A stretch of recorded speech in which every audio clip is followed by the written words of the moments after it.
Hello दोस्तों, मैं जय कामत एक बार फिर से स्वागत करता हूं आप सभी का टीचिंग एस्पिरेंट्स यूट्यूब चैनल पर। दोस्तों, आज की वीडियो में हम बात करने वाले रीट को लेके। और जैसा कि आप लोगों ने देखा भी होगा कि रीट के फॉर्म आपके 15 दिसंबर से भरे जा रहे हैं और आपके 16 दिसंबर से और 15 जनवरी तक भरे जा रहे हैं। तो देखिए, अभी आपके पास में अगर आप मोटा मोटा बात करते हो तो आपके एग्जाम है जो आपका 27 फरवरी को है। तो आपके पास में लगभग यहाँ पे ओवरऑल यहाँ पे 70 दिन का टाइम बचा हुआ है। तो आने वाले जो 70 दिन होंगे, इन 70 दिनों में आपकी रणनीति कैसी होनी चाहिए, आपकी स्ट्रेटेजी कैसी होनी चाहिए, ताकि आप इन आने वाले 70 दिन में पढ़ के अपने इस एग्जाम को फर्स्ट अटेम्प्ट में क्वालिफाई कर पाओ। और इवन क्वालिफाई नहीं कर पाओ, आप एक अच्छे खासे मार्क्स के साथ में से एग्जाम को क्वालिफाई कर पाओ। देखिए, मैं आपको एक चीज और बता दूं भाई, मैंने खुद ने रीट 2022 क्वालिफाई कर रखा है। और अगर मैं आपको सर्टिफिकेट भी दिखाना चाहूं तो भाई आप लोग देख सकते हो, ये मेरा रीट 2022 का सर्टिफिकेट है। मैंने क्वालिफाई कर रखा है और एक ठीक ठाक मार्क्स के साथ में मैंने क्वालिफाई भी कर रखा है। तो भाई मैंने खुद ने रीट क्वालिफाई कर रखा है और मैंने सीटेट भी भाई 4 बार मैंने सीटेट ऑलरेडी क्वालिफाई कर रखा है। और इस बार भी मैंने पेपर 1 और पेपर 2 दोनों दिए। तो लगभग आप मान सकते हो इस बार भी क्वालिफाई है। तो आप मान सकते हो कि भाई मैंने 5 से 6 बार सीटेट क्वालिफाई कर रखा है, मैंने रीट भी क्वालिफाई कर रखा है। तो भाई जो मेरा एक्सपीरियंस है मैं आप लोगों के साथ में वो शेयर करने वाला हूं। और भाई एक चीज और बता दूं, आप लोग इस वीडियो को तभी पूरा देखना जब आप इस वीडियो को तभी देखना जब आप लोग इस वीडियो को स्टार्टिंग से और अंत तक देख रहे हो। अगर आप लोग इस वीडियो को बीच में छोड़ के जाओ तो भाई मैं आप लोगों को ये बोलूंगा आप यहीं पे इस वीडियो को छोड़ सकते हो, क्योंकि देखिए आप लोगों का फिर टाइम वेस्ट ही होगा। क्योंकि अगर आप लोग इस वीडियो को पूरा देखोगे तो ही आपको स्ट्रेटेजी समझ में आएगी, वरना आपको ये स्ट्रेटेजी समझ में नहीं आनी और आपका टाइम भी वेस्ट हो जाएगा। इसलिए मैं आपको बोलूंगा या तो आप लोग इस वीडियो को देखिए मत, और अगर आप लोग इस वीडियो को देख रहे हो तो आप लोग इसको अंत तक देखना। और ये मैं आपको दावे के साथ बोलता हूं, अगर आप लोगों ने इस स्ट्रेटेजी को फॉलो किया, आप एग्जाम क्वालिफाई नहीं करोगे, एक अच्छे खासे मार्क्स के साथ में क्वालिफाई करोगे। तो चलिए फिर अभी अपन स्टार्ट कर लेते हैं अपनी इस वीडियो को। देखिए, सबसे पहले मैं आपको बता दूं, आपके पास में आज से लगभग 70 दिन का टाइम यहाँ पे बचा हुआ है।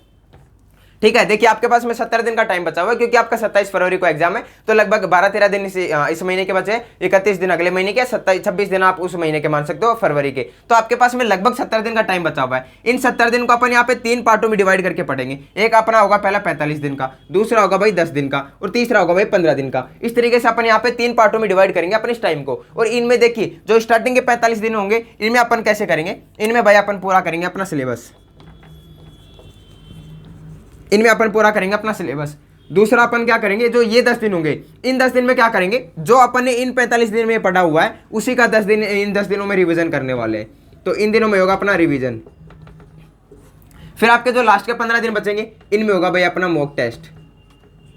इनमें होगा मॉक टेस्ट होगा, क्विज होंगी, जो भी अपन जितना ज्यादा प्रैक्टिस कर सकते हैं वो अपन करेंगे लास्ट के 15 दिन में प्रैक्टिस, जिसमें प्रीवियस ईयर के क्वेश्चन भी प्रैक्टिस करने वाले हैं। वो सारी चीजें अपन लास्ट के 15 दिन में करने वाले हैं। और देखिए, मैं आपको एक चीज और बता देता हूं, आपका आज से और आपके जस्ट एग्जाम डेट होगी भाई, तब तक मैं आपका साथ देने वाला हूं। मैं आपको डेली गाइड करूंगा, मैं आपको डेली टारगेट भी दूंगा, सब कुछ करने वाले हैं। स्टडी मटेरियल भी फ्री प्रोवाइड करवाऊंगा आपको, किसी का भी ऑनलाइन बैच वगैरह परचेज करने की जरूरत नहीं पड़ेगी। लेकिन आप लोग इस वीडियो को पूरा देखिए, तब आप लोगों को सारी चीजें समझ में आने वाली है। अब देखिए अपन आगे चलते हैं। तो देखिए, मैंने आपको ये तो बता दिया कि अपन 3 पार्टों में डिवाइड करके और अपनी स्ट्रेटेजी अपनाने वाले हैं, फॉलो करने वाले हैं। अब देखिए, एक बार मैं आपको थोड़ा आपका एग्जाम पैटर्न बता दूं, ताकि आप लोगों को थोड़ा आइडिया लग पाए कि अपनी रणनीति कैसी होनी चाहिए। देखिए, आपका एग्जाम पैटर्न है वो इस तरीके से, आपका 150 आपके मार्क्स होंगे यहाँ पे और 150 आपके क्वेश्चन होंगे रीट में, जिसमें आपके यहाँ पे 5 सब्जेक्ट होने वाले हैं अगर आप पेपर 1 से हो तो, और अगर आप पेपर 2 से हो तो आपके यहाँ पे 4 सब्जेक्ट होने वाले हैं। अब किस तरीके से होंगे, एक होगा आपका यहाँ पे सीडीपी, जिसमें आपके 30 क्वेश्चन होंगे। सीडीपी का मतलब यहाँ पे आपका बाल विकास एवं शिक्षा शास्त्र से जो आपका साइकोलॉजी जिसको आप बोलते हो, वो आपके यहाँ पे होने वाली 30 मार्क्स की। दूसरा अगर मैं बात करता हूँ, आपके लैंग्वेज 1 होगी हिंदी। देखिए, आपको एक चीज बता दूं मैं यहाँ पे, आपको यहाँ पे पेपर में 2 लैंग्वेज चूज करनी है कोई भी, एक या तो हिंदी आपके फर्स्ट, देखिए हिंदी तो सबके पास में होती है, दूसरी हो गई संस्कृत और इंग्लिश। इनमें से कोई भी एक लैंग्वेज आपको चूज करनी होती है। वैसे कुछ और भी लैंग्वेज का ऑप्शन होता है, लेकिन 99% स्टूडेंट इन तीनों में से एक को चूज करते हैं, जिसमें एक तो सब लगभग हिंदी लेते हैं। दूसरा भाई इंग्लिश और संस्कृत में से आपको एक चूज करनी होती है। मैं आपको अगर गाइड करूँ यहाँ पे, तो देखिए अगर आपकी संस्कृत और इंग्लिश दोनों ही वीक है तो आपको संस्कृत के तरफ जाना चाहिए। ऐसा क्यों बोल रहा हूँ, क्योंकि देखिए अगर आपकी इंग्लिश वीक है तो आपको पढ़ोगे, आपको थोड़ा टाइम भी लगेगा। लेकिन अगर आपकी संस्कृत भी वीक है तो भाई आपको एक चीज बता देता हूं, आपकी हिंदी ग्रामर और हिंदी के टीचिंग मेथड्स और आपके संस्कृत ग्रामर और संस्कृत के टीचिंग मेथड्स भाई ये लगभग पूरे सेम है, थोड़ा बहुत फर्क है इनमें। तो अगर आपने हिंदी के ग्रामर अच्छे से पढ़ ली, आप संस्कृत की ग्रामर भी ठीक कर दोगे। आप संस्कृत की अगर आपने हिंदी के टीचिंग मेथड्स अच्छे से पढ़ लिए, आप संस्कृत के टीचिंग मेथड्स भी अच्छे से कर दोगे। तो आपको इन दोनों में से ही आपको चूज करने हैं। तो देखिए, हिंदी तो सबके पास में होगी, और मैं आपको ये बोलूंगा कि आप लैंग्वेज सेकंड में संस्कृत को चूज करना, और अगर संस्कृत नहीं कर रहे हो तो भाई आप यहाँ पे इंग्लिश भी कर सकते हो।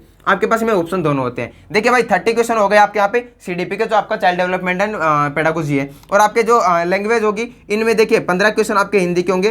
15 क्वेश्चन अगर मैं मान के चल रहा हूँ कि आपने संस्कृत ही चूज की है, तो आपके जो 15 क्वेश्चन होंगे वो होंगे आपके यहाँ पे संस्कृत के। इस तरीके से 30 क्वेश्चन ही हो गए। अब आगे चलते हैं अपन। आगे देखिए, आपका यहाँ पे ईवीएस हो गया। पहले मैं बात कर रहा हूँ पेपर 1 वालों की, फिर अपन पेपर 2 वालों की भी बात करते हैं। ईवीएस हो गया, इसके भाई आप यहाँ पे 20 क्वेश्चन आएंगे। आपके मैथ हो गया, इसके भाई आपके यहाँ पे 20 क्वेश्चन होंगे। अब आप सोच रहे होगे कि भाई यहाँ पे तो 30 क्वेश्चन होते हैं, आप 20 कैसे बता रहे हो? भाई मैं आपको बताता हूँ कि मैं 20 कैसे बता रहा हूँ। तो देखिए आपका 1 2 3 4 और 5 सब्जेक्ट हो गए। अब देखिए ये तो हो गए आपके यहाँ पे सब्जेक्टों के आने वाले क्वेश्चन। अब देखिए इसमें आपके टीचिंग मेथड्स भी आते हैं, और वो टीचिंग मेथड्स होंगे सभी सब्जेक्टों के। जैसे कि देखिए आपको यहाँ पे लैंग्वेज 1 थी क्या, हिंदी, तो आपके यहाँ पे 15 क्वेश्चन होंगे हिंदी के टीचिंग मेथड्स। आप चाहो तो इनको यहाँ पे भी ऐड कर सकते हो, भाई 15 इसमें ऐड कर दो, 15 इसमें ऐड कर दो, इसमें यहाँ पे 10 ऐड कर दो, इसमें आपके यहाँ पे 10 ऐड कर दो। इस तरीके से भी आप कर सकते हो, लेकिन मैंने सोचा कि आपको टीचिंग मेथड्स का एक साथ बता देता हूं मैं। तो भाई आपके 15 क्वेश्चन होंगे हिंदी के टीचिंग मेथड्स के, 15 क्वेश्चन होंगे यहाँ पे आपके संस्कृत के टीचिंग मेथड्स के, और आपके यहाँ पे 10 क्वेश्चन होंगे आपके ईवीएस के टीचिंग मेथड्स के। ये भाई ये टीचिंग मेथड्स आप ध्यान रखना इन चीज़ों को। और यहाँ पे आपके 10 क्वेश्चन होंगे मैथ के टीचिंग मेथड्स के। तो ऐसे करके आपके 10 20 और आपके यहाँ पे 30 ही 50 क्वेश्चन ये हो गए टीचिंग मेथड्स के। तो देखिए आप लोग अब देख पा रहे होगे कि भाई आपके यहाँ पे 30 क्वेश्चन ये हो गए, 30 और 30 आपके ये हो गए, 30 और 30 60 हो गए, और आपके यहाँ पे 20 और 20 40, तो 60 और 40 100 आपके ये हो गए, और आपके यहाँ पे 15 दूनी 30 और 10 40 और 10 50, इस तरीके से आपके 150 क्वेश्चन होते हैं। कुल मिला के बात यही है कि भाई आपके यहाँ पे 30 क्वेश्चन साइकोलॉजी के होंगे, उसके बाद में आपके 15 क्वेश्चन हिंदी के ग्रामर के होंगे, और 15 क्वेश्चन हिंदी के टीचिंग मेथड्स के होंगे। तो अगर आप हिंदी की बात करते हो तो 30 नंबर की आपकी हिंदी हो गई, 30 नंबर की साइकोलॉजी हो गई, 30 नंबर की संस्कृत हो गई, 30 नंबर की ईवीएस हो गई, और 30 नंबर की मैथ हो गई। पेपर वन वालों के इस तरीके से 5 सब्जेक्ट आते हैं, और पांचों 30-30 नंबर के होते हैं, और आपके 150 नंबर की पूरी हो गई। अगर आप पेपर 2 की बात करते हो, पेपर 2 का मतलब यहाँ पे L2 से L2 वालों के लिए, जिसमें बीएड वाले बैठते हैं, उनके लिए देखिए यहाँ पे 30 नंबर आपके साइकोलॉजी के हो गए, 30 नंबर हिंदी के हो गए, 30 नंबर संस्कृत के हो गए, 90 हो गए, और इसके अलावा आपके जो भी 60 नंबर बच जाते हैं, उसमें आपके जो भी आपने बीएड की होगी, एसएसटी से हो, आप साइंस से हो, तो 60 नंबर वो हो गए। इस तरीके से आपके 150 क्वेश्चन हो जाते हैं। तो भाई ये आपको इस तरीके से एग्जाम पैटर्न होने वाला है। अब देखिए वैसे आप लोग सोचोगे भाई ये तो हमें पहले से पता था, आप क्यों बता रहे हो? देखिए अब देखिए कि मैंने आपको ये क्यों बताया है। देखिए आप एक चीज देख पा रहे होगे, यहाँ पे आपके यहाँ पे साइकोलॉजी यहाँ पे जो है वो 30 नंबर की है, और भाई इस 30 नंबर में आपके क्या आएगा, इसमें आपको बच्चे के बारे में ज्यादा से ज्यादा चीजें पूछे जाएंगी, जिसमें आपका बाल विकास आएगा। आपके बाल विकास में तीनों अवस्थाएं, शैशवावस्था, बाल्यावस्था, किशोरावस्था, ये चीजें आपके यहाँ पे पढ़ाई जाएंगी। इसमें आपको कुल मिला के भाई बालक के विकास के बारे में बताया जाएगा कि भाई बालक का बचपन से, आपका जन्म से और आपके किशोरावस्था तक में कैसे उसका विकास होता है, किस तरीके का बालक होता है, किस तरीके का उसका पर्यावरण होता है, उन सभी चीजों के बारे में यहाँ पे बताया जाएगा। अब देखिए आप एक चीज देखना, अब आती है आपके मेन मुद्दा। आपके 30 नंबर यहाँ पे साइकोलॉजी की हो गई। अब देखिए जो मैंने यहाँ पे आपको लास्ट में टीचिंग मेथड सबके अलग अलग बताए थे, उनका रीजन यही था कि देखिए 15 क्वेश्चन ये, 15 आपके ये, 10 आपके ये, और 10 आपके ये, 10 और 10 20, और यहाँ पे 30-50 क्वेश्चन हो गए। तो भाई ये आपके 50 क्वेश्चन और ये 30 क्वेश्चन, कुल मिला के जो 80 क्वेश्चन हो जाते हैं ना भाई, ये 80 क्वेश्चन आपके ज्यादातर चांसेस यहीं से हो जाएंगे अगर आपने ये 30 क्वेश्चन अच्छे से तैयार कर लिए अपने, मतलब कि अगर आपने साइकोलॉजी अच्छे से तैयार कर ली, भाई आपके 80 क्वेश्चन अच्छे सही होने के चांसेस ज्यादा से ज्यादा हो जाएंगे। क्योंकि देखिए यहाँ पे अगर आपको बाल विकास अच्छे से आ गया, आपने बालक के बारे में अच्छे से पढ़ लिया, तो भाई यहाँ पे भी तो बालक के बारे में यहाँ पे शिक्षण भी दिया है आपको। यही तो टीचिंग मेथड्स में पूछे जाएंगे कि भाई आपको बालक को पढ़ाने के लिए कौन कौन सी विधियां होनी चाहिए, किस तरीके से पढ़ाना चाहिए। भाई आपको मैं ये तो नहीं बोलूंगा कि आप ये 50 के 50 क्वेश्चन इन्हीं 30 क्वेश्चनों की बदौलत सही कर दोगे, लेकिन मैं आपको ये जरूर बोलूंगा अगर आपने 30 क्वेश्चन अच्छे से पढ़ लिए, 30 क्वेश्चनों की अच्छे से तैयारी कर ली, तो भाई आप इन 50 में से भी बहुत सारे क्वेश्चनों के सही आंसर करके आओगे। क्योंकि भाई ऐसा मैंने खुद ने करके देखा है। क्योंकि देखिए जब मैंने रीट का एग्जाम दिया था उस टाइम पे मैंने लगभग भाई 15 से 20 दिन पढ़ाई की थी अपनी, क्योंकि उससे पहले मैं किसी और एग्जाम की तैयारी कर रहा था, और लास्ट में मेरे को इतना टाइम मिला था कि भाई मैंने उस टाइम पे बस साइकोलॉजी को थोड़ा ठीक ठाक पढ़ा था, और भाई मैंने ये सारे क्वेश्चन वहां पे, सारे तो नहीं बोलूंगा लेकिन मैंने यहाँ पे बहुत सारे क्वेश्चन इनमें से सही कर दिए थे। तो मैं आपको भी ये बोलूंगा कि भाई आप इन 30 क्वेश्चनों को अच्छे से तैयार कर लेना, बाकी आपकी तैयारी यहाँ पे पूरी आराम से हो जाएगी। अब अपन बात करते हैं अपने मेन मुद्दे के ऊपर। बस ये मैंने आपको थोड़ा एग्जाम पैटर्न दिखाया यहाँ पे, ताकि आप लोग इसको अच्छे से समझ पाओ कि आपका एग्जाम पैटर्न कैसा है और आप किस तरीके से आपको अपनी स्ट्रेटेजी बनानी चाहिए, किस तरीके से आपकी तैयारी करनी चाहिए। अब आते हैं अपन मेन मुद्दे के ऊपर कि भाई आपकी बुक्स कौन सी होनी चाहिए, आपको तैयारी कैसे करनी चाहिए, और आपको फ्री बैच वगैरह, फ्री नोट्स वगैरह कहाँ पे मिलेंगे। देखिए सबसे पहले मैं आपको बता दूं, अगर आप लोग बिगिनर हो, आप लोग फर्स्ट टाइम पे तैयारी कर रहे हो रीट की, आप लोग या तो ये सोच रहे होगे कि भाई हमें यहाँ पे ऑफलाइन कोचिंग करनी चाहिए या फिर हमें ऑनलाइन कोचिंग करनी चाहिए, और एक आपके पास में ऑप्शन हो जाता है सिलेबस पूरा करने का कि भाई सेल्फ स्टडी करें। अब आपके पास में 3 ऑप्शन है पढ़ने के लिए, या तो आप ऑनलाइन या ऑफलाइन कोचिंग कर लो या फिर आप सेल्फ स्टडी कर लो। तो देखिए मैं आपको ये बोलूंगा, इस ऑप्शन को तो बिल्कुल ही कट कर देना। अगर आप लोग ऑफलाइन कोचिंग करने की सोच रहे हो तो भाई वो आपकी बेवकूफ़ी होगी, आप लोग उसको तो बिल्कुल ही दिमाग से निकाल देना, क्योंकि देखिए आपके पास में 70 दिन का टाइम बचा हुआ है। और भाई मैं आपको ये बोलूंगा, अगर आप ऑफलाइन कोचिंग करते हो तो भाई ऑफलाइन कोचिंग करने में कम से कम 3 महीने का टाइम लगा देते हैं कोचिंग वाले। अगर कोई कोचिंग वाला स्पीड से भी करवा रहा होगा तो भाई उसका फिर आपको समझ में ऐसा ही आएगा। तो मैं आप लोगों को ये बोलूंगा, ऑफलाइन कोचिंग वाले कीड़े को तो भाई दिमाग से निकाल देना। फिर आप आते हो ऑनलाइन कोचिंग की तरफ। भाई देखिए मैं आपको ये बोलूंगा, ऑनलाइन कोचिंग करने के लिए भी भाई कम से कम आपको 2 महीने का टाइम चाहिए होता है। तो मैं आपको ये बोलूंगा कि आप यार ऑनलाइन कोचिंग को भी इग्नोर करना। अगर आपने 2 महीने ऑनलाइन कोचिंग में लगा दिए तो भाई फिर आपके पास में 10 दिन का टाइम बचेगा लास्ट में। आप उन 10 दिनों में क्या कर लोगे? रिवीजन कर लोगे, मॉक टेस्ट लगा लोगे, प्रैक्टिस कर लोगे, प्रीवियस ईयर क्वेश्चन पढ़ लोगे, क्या कर लोगे उन 10 दिन में? कुछ भी नहीं हो पाएगा। इसलिए मैं आपको बोलूंगा आप इन दोनों ही ऑप्शन से बचना। फिर आप ये सोचोगे कि भाई फिर हमें बताओ कि हम कैसे पढ़ सकते हैं, तो भाई आपके पास में थर्ड ऑप्शन बचता है सेल्फ स्टडी का। अब सेल्फ स्टडी का मतलब आप लोग उन चीजों से मत लगाना कि भाई हम किताब लेके बैठ गए और हम पढ़े जा रहे हैं, कुछ नहीं समझ आ रहा तो भी पढ़े जा रहे हैं। ऐसा नहीं करना अपने को। अब किस तरीके से पढ़ना है, अब उस चीज के ऊपर अपन बात कर लेते हैं। और भाई देखिए मैं यहाँ पे एक खुद का एक्सपीरियंस शेयर कर रहा हूँ आप लोगों के साथ में। मैंने आप लोगों को सर्टिफिकेट भी दिखाया, भाई मैंने खुद ने रीड पास कर रखा है भाई, मैंने खुद ने पास कर रखा है। तो ही मैं आप लोगों को वही स्ट्रेटेजी बताऊंगा जो मैंने फॉलो की थी लास्ट टाइम पे। लेकिन देखिए मेरे को इतना टाइम नहीं मिल पाया था कि मैं इस तरीके से यहाँ पे पढ़ाई करूँ, लेकिन हाँ मैंने किस तरीके से पढ़ाई की थी उन्हीं चीजों को ध्यान में रख के मैं आप लोगों को बता रहा हूँ। अब देखिए अपने आते हैं अब यहाँ पे अपना मेन मुद्दा कि भाई किस तरीके से पढ़ना चाहिए, आपकी स्ट्रेटेजी किस तरीके की होनी चाहिए। चलिए फिर अभी अपन स्टार्ट कर लेते हैं अपनी स्ट्रेटेजी को। देखिए यहाँ पे आपको सबसे पहले बता दूं, मैंने सिलेबस बता दिया है। तो अपन यहाँ पे इन 45 दिन में जो आपके अब आने वाले 45 दिन में, इनमें अपन यहाँ पे अपने सिलेबस को पूरा करेंगे, जिसमें आपके 5 सब्जेक्ट में पहले आपको मैंने लिख देता हूँ यहाँ पे मैं। दूसरा आपका हिंदी हो गया, तीसरा यहाँ पे आपका हो गया संस्कृत। देखिए संस्कृत की जगह इंग्लिश भी हो सकता है तो आप लोग वो देख लेना। चौथा आपका हो गया EVS, पांचवा आपका हो गया मैथ। तो सबसे पहले तो मैं आपको इनकी बुक्स बता देता हूँ या इनके नोट्स बता देता हूँ। देखिए अब मैं आपको एक चीज़ बता दूँ, अगर आप लोग इस एग्जाम की तैयारी कर रहे हो, आपको ऑनलाइन बैच की जरूरत है। आप लोग किसी भी टीचर का ऑनलाइन बैच परचेज मत करना, आप लोग अपना टेलीग्राम चैनल ज्वाइन कर लेना, जिसकी लिंक मैं इस कमेंट बॉक्स में पिन कर दूंगा। आप लोग वहाँ पे ज्वाइन कर लेना, वहाँ पे आपको इसका पूरा बैच फ्री मिल जाएगा, आपको वहाँ पे पूरे नोट्स फ्री मिल जाएंगे, आपको जितनी भी मैं बुक्स बताऊंगा लगभग उन सभी बुक्स की PDF मिल जाएगी। लेकिन देखिए मैं आपको एक चीज़ बोलूँगा, आप इस वीडियो को अब ज़्यादा से ज़्यादा शेयर कर देना और भाई लाइक ज़रूर कर देना, क्योंकि आपको मैं ये चीज़ बता रहा हूँ, आपको कहीं पे भी अदर जगह पे जाने की जरूरत नहीं पड़ेगी। आपको सारा स्टडी मटेरियल, सारा स्टडी कंटेंट जितना भी होगा आप लोगों का रीड से रिलेटेड, वो सारा आपको एक ही जगह मिल जाएगा अपने टेलीग्राम चैनल पे। तो आप लोग टेलीग्राम चैनल ज्वाइन कर लेना। अब बाकी मैं आपको बता देता हूँ कि आप किस तरीके से अपनी स्टडी करोगे। देखिए भाई यहाँ पे CDP आता है सबसे पहले आपका, तो CDP में आपके पास में आपका स्टडी मटेरियल किस तरीके का होना चाहिए। देखिए अब इन सब में ना आपको किन किन सब्जेक्ट में क्लासों की जरूरत पड़ेगी वो मैं बता देता हूँ। एक आपको पढ़ने वाली है CDP में, दूसरा आपका पढ़ने वाला है यहाँ पे मैथ में, और भाई इसके अलावा देखिए मेरे को तो कहीं पे भी नहीं लगता कि आपको क्लासों की जरूरत पड़ेगी। लेकिन जो इन चारों सब्जेक्टों की जो टीचिंग मेथड्स हैं, जो भाई आपकी शिक्षण विधियां हैं, भाई इन शिक्षण विधियों के लिए हो सकता है आपको क्लासों की जरूरत पड़े, तो आप इनके लिए क्लासें देख सकते हैं। अब देखिए आपको किस तरीके से तैयारी करनी है। भाई जो आपकी CDP है इसके लिए आपको यहाँ पे सिखवाल पब्लिकेशन की बुक लेनी है। अगर आप बुक लेना चाहते हो तो सिखवाल पब्लिकेशन की बुक, देखिए वैसे मैं आपको ये बोलूंगा भाई मेरे को सबसे बेस्ट बुक लगती है धीर सिंह दाबाई सर की अवनी एजुकेशन की। लेकिन मैं आपको ये बोलूंगा अवनी पब्लिकेशन की जो बुक है धीर सिंह दाबाई सर की, उसको पढ़ने के लिए आपको थोड़ा ज्यादा टाइम चाहिए होता है और आपके पास में इतना टाइम नहीं बचा है। तो आप लोग यहाँ पे सिखवाल पब्लिकेशन और अवनी पब्लिकेशन इन दोनों बुकों को अच्छे से देख लेना। इन दोनों बुकों की PDF भी मैं टेलीग्राम ग्रुप में प्रोवाइड करवा दूंगा। आप लोग इन दोनों बुकों को देखना और इन दोनों में आपको लगे कि हाँ मेरे को अवनी पब्लिकेशन अच्छे से समझ आ रही है और मैं कम टाइम में कवर कर पा रहा हूँ, तो फिर आप अवनी पब्लिकेशन की तरफ जाना। लेकिन आपको लगे यार हाँ अवनी पब्लिकेशन थोड़ा सा पढ़ने में टफ लग रही है, वैसे मैं ये बोलूंगा कि कंटेंट उसी का बेस्ट है, लेकिन अगर आपको लगे कि हाँ यार इसको पढ़ने में थोड़ा टाइम लग रहा है मेरे को, तो आप यहाँ पे सबसे पहले भाई सिखवाल पब्लिकेशन की तरफ चले जाना। आप यहाँ पे सिखवाल पब्लिकेशन की यहाँ पे साइकोलॉजी की बुक ले लेना, पहले आपकी हो गई। दूसरी अगर मैं बात करता हूँ भाई हिंदी की, तो भाई हिंदी के लिए आपको अपने राजस्थान बोर्ड की एक 9 से 12 की हिंदी व्याकरण आती है, तो भाई आपको वही बुक परचेज करनी है। इसके अलावा कोई भी बुक नहीं पढ़नी, और भाई वो ज़्यादा बड़ी भी बुक नहीं है, मैं आपको दिखा भी देता हूँ, वो यहाँ पे मेरे दूसरे रूम में रखी हुई है। भाई वो इतनी सी बुक है, आपको वही पढ़नी है बस, इसके अलावा कुछ नहीं पढ़ना। हिंदी व्याकरण उससे बाहर कुछ नहीं जाएगा। तो अपना जो राजस्थान बोर्ड है उसी की हिंदी व्याकरण की 9 से 12 की बुक आती है, आपको बस वही बुक पढ़नी है। तो आपके यहाँ पे हो गई हिंदी की भी बात, यहाँ की भाई राजस्थान बोर्ड की बुक पढ़नी है यहाँ पे आपको, हिंदी के लिए राजस्थान बोर्ड की बुक। इसके अलावा आपके अगर मैं बात करता हूँ भाई संस्कृत की, तो भाई संस्कृत के लिए आपके यहाँ पे साफल्यम की बुक आती है।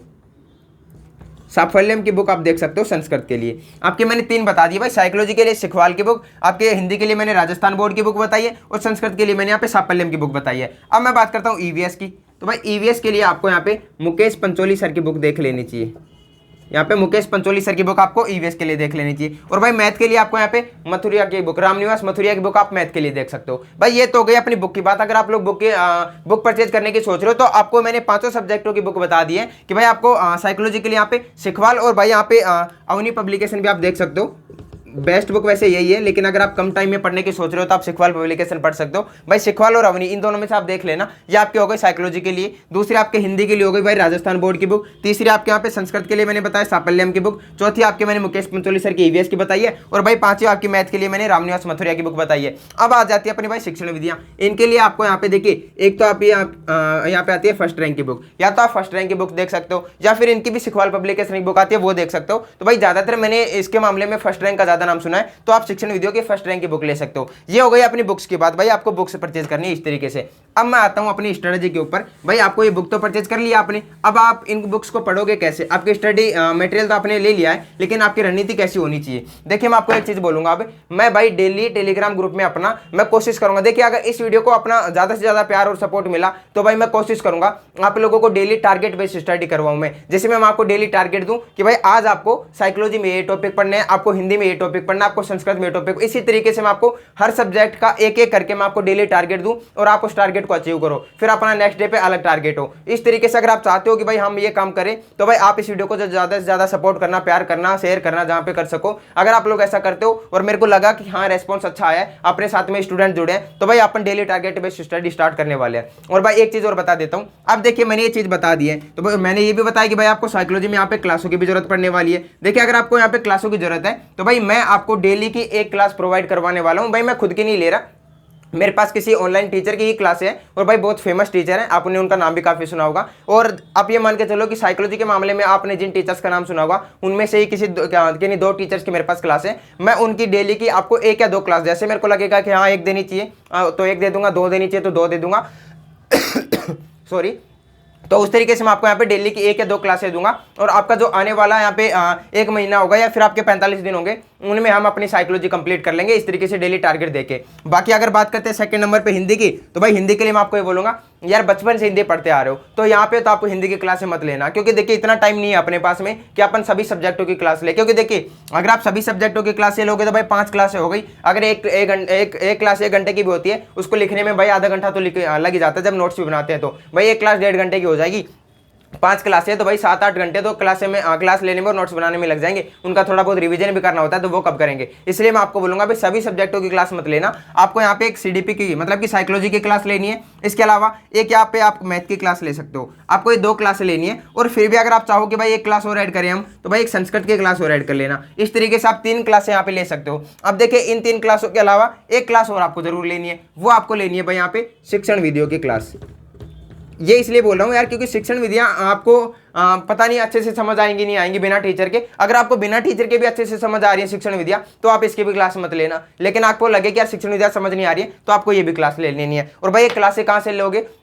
भाई देखिए या तो आपको मैंने सारे सब्जेक्ट बता दिए, इन सभी सब्जेक्टों की मैंने बुक बता दी है। आप बुक को सामने रखोगे, उसमें आप पहला चैप्टर देखोगे, तो भाई उस चैप्टर को आप या तो यूट्यूब पे सर्च कर लो, भाई यूट्यूब पे सर्च करके उसकी क्लास ले लो। या फिर आप एक काम करो, जैसे मैंने आप लोगों को बताया कि टेलीग्राम चैनल पे मैंने बैच डाल रखा है पूरा, आप वहां पे जाओ टेलीग्राम चैनल पे, वहां पे आपको बैच मिल जाएगा। उस बैच से आप डेली क्लास लेना स्टार्ट कर दो, नोट्स बनाना स्टार्ट कर दो। तो आपको इस तरीके से यहाँ पे आने वाले 45 दिन में पढ़ना है। और आप फिक्स कर लो डेली का या फिर 2 दिन में एक टॉपिक तो अपने को कंप्लीट करना है। अगर आप 2 दिन में एक टॉपिक कंप्लीट कर रहे हो तो भाई आपके लगभग हर सब्जेक्ट में 10 से 15-20 टॉपिक होंगे ज्यादा से ज्यादा। तो भाई अगर किसी सब्जेक्ट में 20 टॉपिक भी है तो और अगर आप 2 दिन में एक टॉपिक कर रहे हो तो भाई आप 40 दिन में लगभग पूरा सिलेबस कंप्लीट कर लोगे। लेकिन फिर भी आपके पास में 5 दिन बच जाएंगे कि अगर कभी आपकी छुट्टी हो जाती है, कभी आप बीच में क्लास नहीं लेते हो, तो इस तरीके से तो आपको 45 दिन में अपना सिलेबस कंप्लीट करना है। उसके बाद में जो आपके आने वाले 10 दिन होंगे, 45 दिन के बाद में जो 10 दिन होंगे, उन 10 दिनों में आपको रिवीजन करना है। और देखिए यहाँ पे आप रिवीजन करोगे इन 10 दिन में, इन 45 दिन में जो चीज आपने पढ़ी है उनका रिवीजन करेंगे 10 दिन में। और रिवीजन के साथ में आप यहाँ पे शॉर्ट नोट्स भी बनाओगे। शॉर्ट नोट्स किस तरीके से बनाओगे?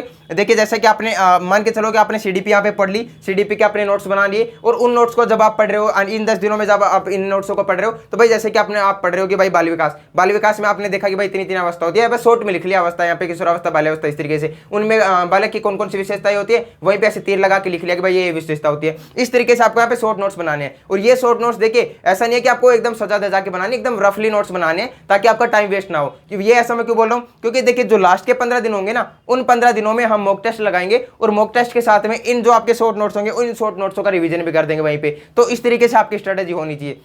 देखिए अगर मैं आपको दावे के साथ बोलता हूं, अगर आपने स्ट्रेटेजी फॉलो की तो आप यहां पे 120 प्लस स्कोर आराम से कर दोगे। और देखिए मैं आपको एक चीज और बता देता हूं, आप अपना टारगेट लेके चलना है। यहां पे सीडीपी आपका जो बाल विकास है, जो साइकोलॉजी है, साइकोलॉजी में आप कम से कम भाई 25 प्लस स्कोर तो करोगे भाई। 25 तो आपका होना चाहिए, बाकी 25 प्लस का टारगेट लेना भाई। सबसे इजी सब्जेक्ट है इन सभी में, अगर आप देख रहे हो तो सबसे इजी सब्जेक्ट है यहाँ पे साइकोलॉजी। अगर मैं बात करता हूँ हिंदी की, भाई यहाँ पे भी आप 25 प्लस का टारगेट लेके चलना। भाई देखिए संस्कृत आपका हो जाता है कि भाई आपने 10th के बाद कभी संस्कृत पढ़ी नहीं होगी, आपको थोड़ा टफ लग रहा होगा, तो भाई संस्कृत में आप मान सकते हो कि आप 20 के आसपास टारगेट रखो अपना। बाकी देखिए आप ईवीएस की बात करो, ईवीएस में भी आपको काफी सारी चीजें याद करनी है। बाकी देखिए हर कोई स्टूडेंट अलग अलग होगा, लेकिन मैं उन स्टूडेंट्स को भी साथ में लेके चल रहा हूँ कि भाई जिन्होंने पहले इतना पढ़ाई में ध्यान नहीं दिया अच्छे से, उनका बेस ज्यादा मजबूत नहीं है, तो भाई वो भी कम से कम यहाँ पे 20 प्लस स्कोर तो मान के चलना। बाकी 20 तो आपको करना ही करना है, और बाकी 25 आप 30 भी जा सकते हो, जाने को भाई मैक्सिमम 30 तक जा सकते हो आप, लेकिन कम से कम 20 तो मान के चलना आप। इसके अलावा आपका मैथ बच जाता है भाई, इसमें भी आपको 20 के लगभग स्कोर करके चलना है। तो इस तरीके से आपको भाई यहाँ पे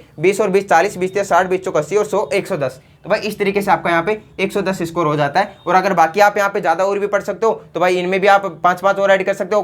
कोई ऐसा भी स्टूडेंट होगा जो यहाँ पे 30 भी कर देगा, लेकिन इतना स्कोर तो आप इजीली कर सकते हो भाई, बिल्कुल आराम से इतना स्कोर आप कर सकते हो अगर आपने ये स्ट्रेटेजी फॉलो की तो। अब भाई देखिए मैंने आपको क्या बताया, एक बार मैं वापस से एक बार बता देता हूँ थोड़ा, कि देखिए आपको करना क्या है, आपको 5 सब्जेक्टों की एक बुक रखनी है भाई। बुक किस तरीके से रखनी है आपको, देखिए साइकोलॉजी के लिए मैंने बताई धीर सिंह दाबाई सर की अवनी पब्लिकेशन ले सकते हो, या फिर आप सिखवाल पब्लिकेशन ले सकते हो। हिंदी के लिए मैंने आपको बताई यहाँ पे जो अपने राजस्थान बोर्ड की बुक होती है जो 9 से 12 की हिंदी व्याकरण की, आप वो ले सकते हो। तीसरा मैंने संस्कृत में सापल्यम की बताई है। चौथा मैंने आपको मैथ में आपको रामनिवास मथुरिया की। पांचवी मैंने पर्यावरण में मुकेश पंचोली सर की बुक बताई है। अब देखिए आप इन बुक्स को यहाँ पे पढ़ना भाई, इन बुक्स का नोट्स नहीं बनाना है आपको, इन बुक्स को ही पढ़ना केवल। और देखिए मैं आपको एक चीज और बता देता हूँ, अगर यहाँ पे आप पर्यावरण पढ़ रहे हो तो भाई पर्यावरण की आप मुकेश पंचोली सर की बुक ले रहे हो, तो भाई मुकेश पंचोली सर ने उस बुक को यहाँ पे पूरा यूट्यूब पे फ्री भी करवाया है, तो आप लोग वहां से उसकी क्लासें भी ले सकते हो। तो देखिए मैंने आपको बता दिया साइकोलॉजी की क्लास मैं आपको डेली देने वाला हूँ, 1-1 2-2 क्लासें अपने टेलीग्राम चैनल पे। और मैंने पर्यावरण की बता दिया कि भाई मुकेश पंचोली सर अपनी पूरी बुक कंप्लीट करवाई रहे हैं। और बाकी हिंदी का मैंने बता दिया भाई, हिंदी के क्लास से बिल्कुल भी मत लेना, हिंदी आप केवल बुक से करना, आपको समझ आ जाएगी आराम से। हिंदी का आपका वैसा कंप्लीट हो गया। और बाकी अगर मैथ और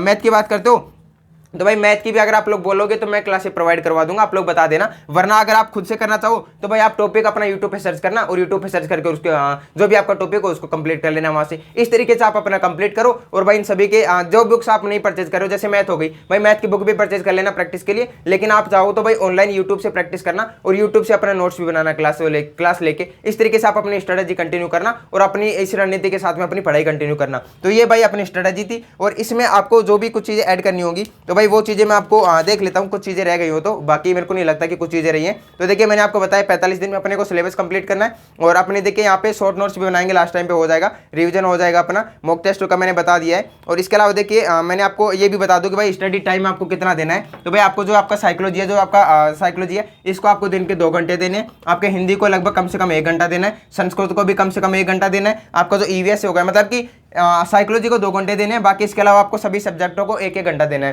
तो 1-1 घंटा दे के आपका भाई 7 घंटे हो गए, क्योंकि देखिए आपका 1 घंटा हो गया मैथ का, 1 घंटा हो गया ईवीएस का, 1 घंटा हो गया हिंदी का, 1 घंटा हो गया संस्कृत का, 4 घंटे ये, 2 घंटे साइकोलॉजी के, 7 घंटे और 1 घंटा हो गया अपना शिक्षण विधियों का। इस तरीके से आपके यहाँ पे हो गए 3, 2, 5 और 7 घंटे हो गए। और इसके अलावा भाई आप अगर पढ़ सकते हो तो इनमें जिसको आपको लगे कि भाई ये सब्जेक्ट मेरा वीक है, आप उस सब्जेक्ट में टाइम बढ़ा देना, लेकिन कम से कम आपको 7 घंटे तो पढ़ना ही पड़ेगा। ये आपकी रणनीति होनी चाहिए इस तरीके की।